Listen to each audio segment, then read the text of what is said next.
Yes, I'm wearing shorts. This is basically a Zoom call for me. Hi, how's it going? Hope you guys are having a good day, good evening, good weekend, whenever you're watching this. It's very gloomy outside, so I turned on the light in my room. Now I feel like it looks too fluorescent, too artificial. If you can't tell, this is the first time I'm filming a video like this. I want you guys to see the candle. I want you guys to be overwhelmed by the amazing vibes of this video. So when you walk down the street, people are going to be like, oh my god, did you watch that book video? That's probably why you feel this way. No, but on a serious note, hi, my name is Sol. I am a literature student. In fact, I'm doing my master's in literature. And weirdly enough, one thing I feel a bit self-conscious talking about is books. Even though not only I read books, but I study them. I have been doing that for the past 5+ years. I write about them, and hopefully one day I will get a job related to books in reading. I decided to start making videos about books. Not necessarily book talk. I don't know. I have my opinions and my thoughts about book talk and booktube and the discourse and everything. But this is a bit more personal. Especially this video. It's just me showing you guys a few books that I'm super excited to read for the next couple of months before the year ends. That's basically it. There's not much else going into it. During the pandemic, I was also a victim of just book media online, and I decided that I was gonna read 100 books in a year, and I did that, and it was the worst year for me because I look back and I can't remember half the books I read. I don't know what they were about. I was just so focused on quickly reading these books and moving on instead of actually sitting down and enjoying the writing and the craft and the art. So the year after that, I decided I don't care how many books I read in a year. I care more about the books that I read and what they bring into my life. So I have been a bit more selective with the books I read, and I kind of found out the specific niche that I like, if you want to call it that. I really enjoy books that are more character-based instead of plot-based. I don't really care about the plot, to be honest. If you have a good character development, sign me up. I do enjoy classics to some degree, but I tend to like books that are written more in the modern and postmodern era. So anything after 1900s, I tend to like them more. Anyway, all that to say, here are 10 books that I gathered from my library, and I want to challenge myself to read as many of them as possible before the year ends. So here's my stack. The first 2 books are books that I have been reading for a while now. These are books that I read 5 pages before bed. I don't know if that's a good way of reading books or not. It works for me. They're quite big, quite dense. I genuinely, with my thesis, with work, with life,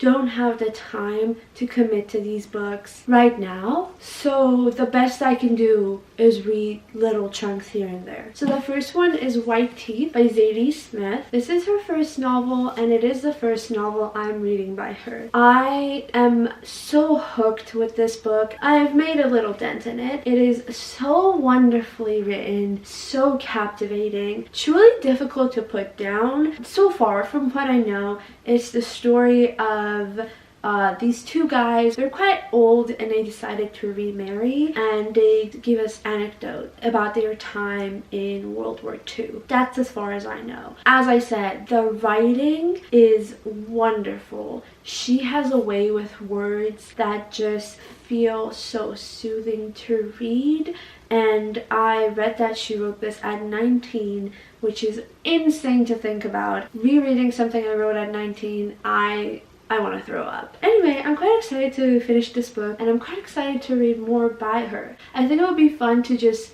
keep reading in order of when her books came out. The other book that I also started and have been making my way through is Dostoevsky's Crime and Punishment. Listen, I was ready to have an existential summer. I wanted an existential summer. I kept buying books that were existential until I started reading this book, and from page 1 I felt something deep in my stomach. I was shocked by how, when people say it's existential, I was shocked how that is. I was shocked by how deeply it affected me. It might not be the same for a lot of people, but I just felt the words.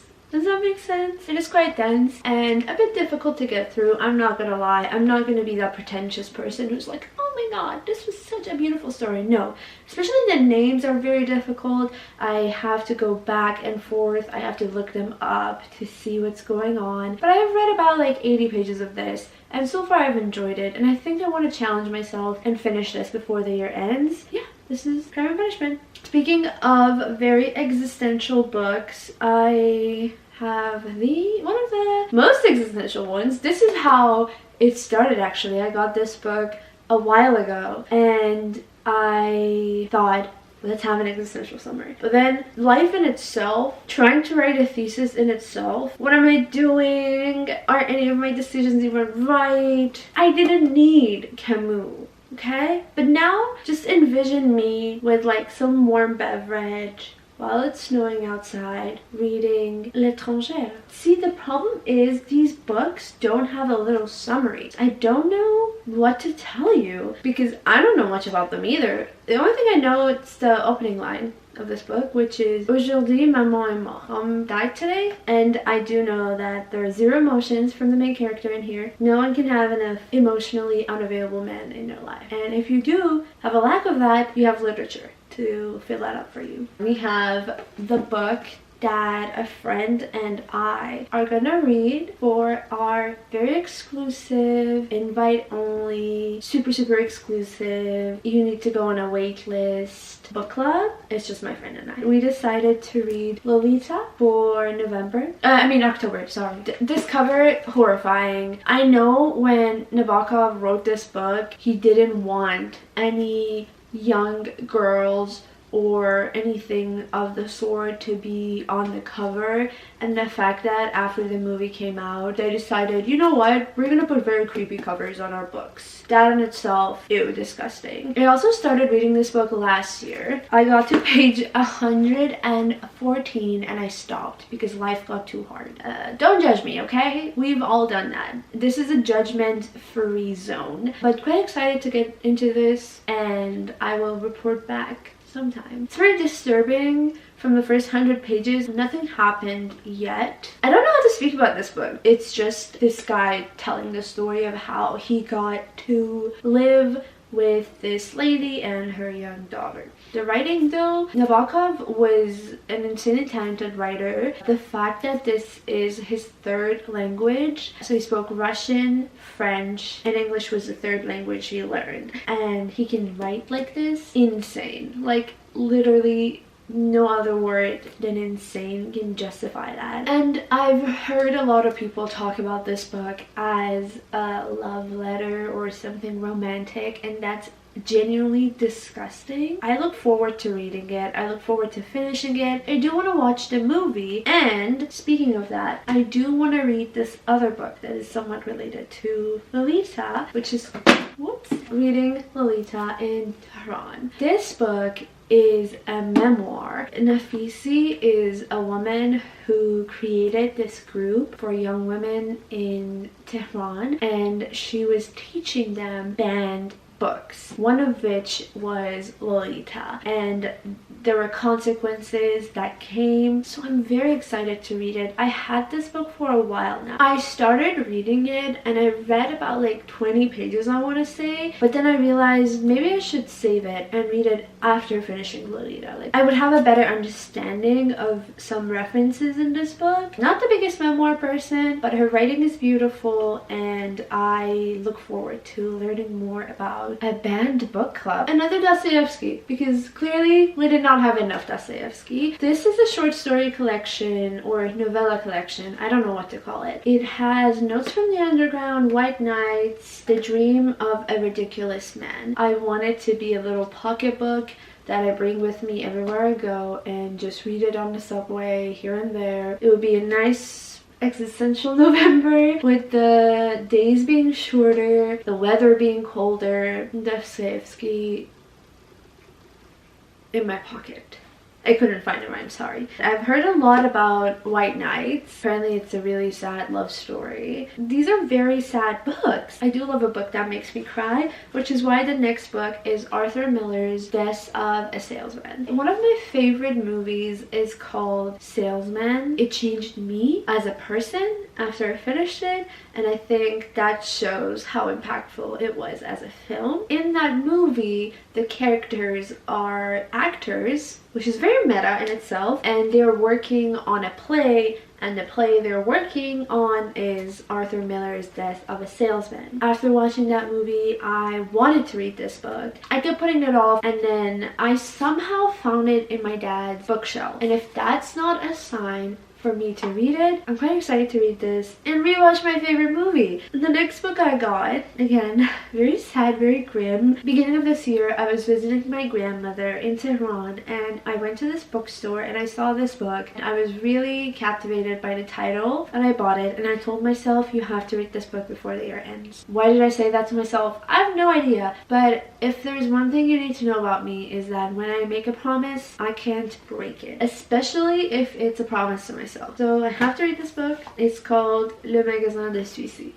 Yeah, I know, that does not sound good. It says on the back, translating it quick, it's, have you missed your life? With us, at least, you will succeed to die. So imagine a store where we sell every ingredient possibly needed to commit suicide. It's described as humorous but sad, and the store, apparently it's a family business. It's a book that will remind you of la joie de vivre. I don't know what to tell you guys. I was just so intrigued by the title. It will be very grim, but I feel like during the holidays it will be a time where I have the peace of mind to just dedicate a day and read this book. The last two books are very interconnected. They are books that I have read before, but I bought a copy for myself, and one of my goals for this year was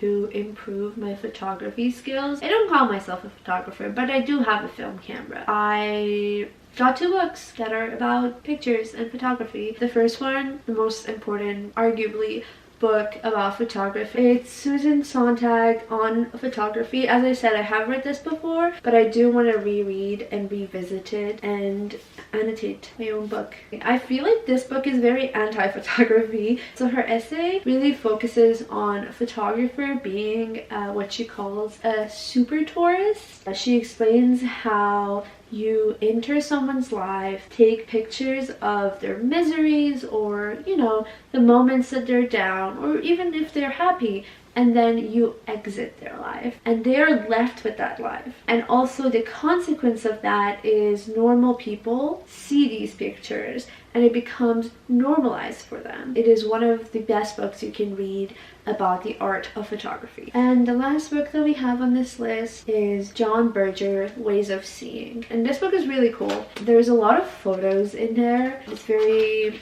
visual. The one thing I hate about this book, the pages are glossy, so it's gonna be a bit difficult to write on it. Berger basically talks about how seeing is something we've been doing before even speaking. The Sunday Times critic commented on this book and said, "This is an eye-opener in more ways than one. By concentrating on how we look at paintings, we will almost certainly change the way you look at pictures." All that to say, I hope you guys enjoyed watching this video. I hope you saw a list of books I'm excited to read. Maybe you found a book you would want to read and then talk about it with me. I'm excited about what's to come. I'm excited about making more videos about books. I'll be sharing more about books and reading, and if you have any requests or recommendations, let me know. If there's any videos you want to watch, let me know. Take care, have a wonderful day, and I will see you soon.